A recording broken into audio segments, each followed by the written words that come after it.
de l'entreprise, de la création d'entreprise, d'abord c'est un sujet qui est très important. Il faudrait que les pays comme la Côte d'Ivoire comprennent que la voie du développement, en tout cas l'intégration des populations, ne va se faire que par l'entrepreneuriat privé. L'administration, l'État, n'aura jamais les ressources suffisantes pour employer tout le monde ou pour créer de la richesse pour tout le monde.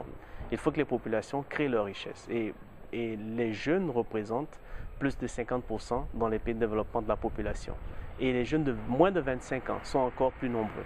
Plus on descend au bas de l'échelle des âges, la population la population jeune est très large. Donc il va falloir trouver une solution. Mais cette solution doit intégrer la création d'entreprises par les jeunes. Et les problèmes qu'on a qui ralentit la création d'entreprises dans nos pays est de deux ordres. Il y a certes l'aspect capital, l'argent manque, il n'y a pas suffisamment de structures qui mettent l'argent à disposition de jeunes, ou celles qui existent le font mal.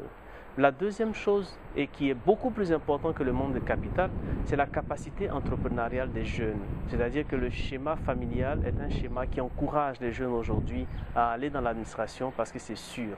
Le goût du risque n'est pas développé chez nos jeunes.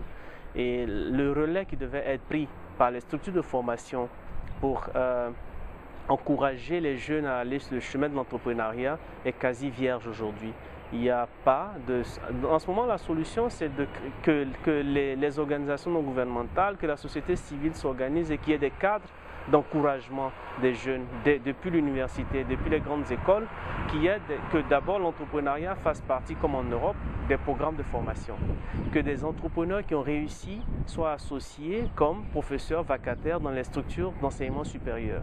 Que les jeunes voient comme modèle non pas seulement des gens qui ont réussi dans l'administration publique, mais également dans la gestion privée des affaires.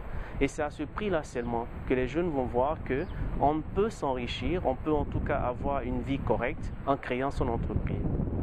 L'élément qui est un exemple pratique qui se passe aujourd'hui en Europe, en Amérique latine, ce sont les incubateurs d'entreprises. Donc, dans les universités, au moment où les jeunes finissent leur diplôme, une structure les accueille avec un projet d'affaires en main. Cette structure va les aider à développer, à formaliser le plan d'affaires, à le critiquer, à l'améliorer.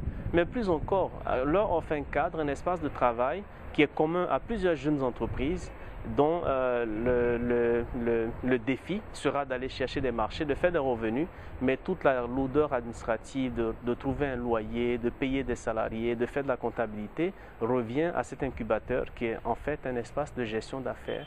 Et donc pour me résumer, c'est un problème culturel, mais c'est également un problème structurel. Il faut que la culture d'entreprise soit inculquée à nos jeunes quand ils sont à l'école. Il faut également qu'il y ait des structures qui se mettent en place pour accompagner l'entrepreneuriat des jeunes.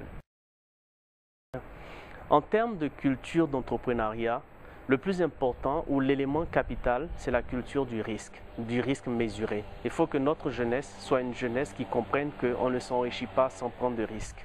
Quand on voit un jeune Américain, un jeune Sud-Américain, un jeune Chinois se battre sans savoir ce qui va se passer le lendemain, mais ce qui le motive, c'est son engagement, c'est son goût du risque mesuré. Et comme quelqu'un disait, le risque est à l'entrepreneuriat, ce que la respiration est à la vie. Si vous ne respirez pas, vous ne pouvez pas vivre. Si vous ne prenez pas de risque, vous ne pouvez pas entreprendre.